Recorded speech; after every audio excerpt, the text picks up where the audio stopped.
ચંદ્રેશભાઈ જાડસાણીયા, મારું ગામ થાણા પીપળી। હવે અમે જે મુદ્દા ઉપર બેઠા છીએ આજે ઉપવાસ આંદોલન, કાંતિભાઈ ફળદુ, શિરીષભાઈ, પછી કિશોરભાઈ મેંદપરા નહીં પણ કિશોરભાઈ, પછી શિરીષભાઈ, જે તે અત્યારે આ બધા ટ્રસ્ટીની અંદર છે, પછી દિનેશ ડાયરેક્ટર, બધા જે ટ્રસ્ટીમાં અત્યારે છે કરોડોનું કૌભાંડ અત્યારે કરીને બેઠા છે અંદર।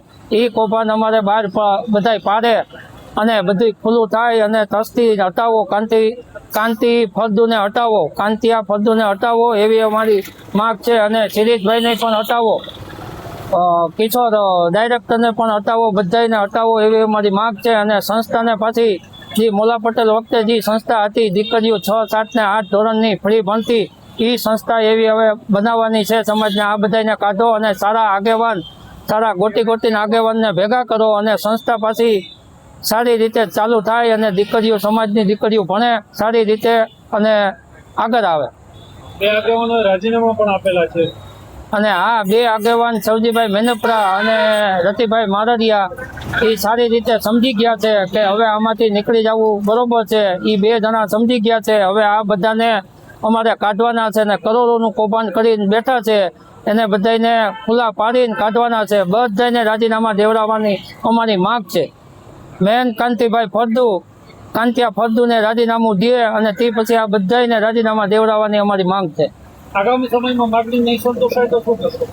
આગામી સમયમાં માગણી નહીં સંતોષાય ત્યાં લગી અમે ઉપવાસ ઉપર આંદોલન ઉપર બેસીશું અને છેલ્લે નહીં મેળાવે તો અમે 10 થી 15 છોકરા અંદર જઈને બધાના બાવડા પકડીને બહાર કાઢવામાં આવશે। પ્રવીણભાઈ લાડાણી મારું નામ, ગામ નાવડા, પટેલ કેળવણી મંડળમાં આજે અમે ઉપવાસ ઉપર બેઠેલા છીએ કે કાંતિભાઈ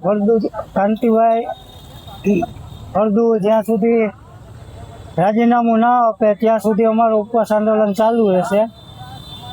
ને એના ગેરવર્તનના હિસાબે કે આ સંસ્થા સમાજની નથી, આ ટ્રસ્ટીઓની છે, એના ઉપર અમારી લડત ચાલુ રહેશે। અગાઉ આંદોલન કર્યું હતું ત્યારે દીકરીઓની પરીક્ષા હતી એટલે સમાજના આગેવાનો આવે અને અમને ઉઠાડ્યા કે છોકરાઓ અત્યારે ઉઠી જાઓ, દીકરીઓની પરીક્ષા ચાલે છે, પરીક્ષા પૂરી થાય પછી તમારે જે કરવું હોય તે કરજો।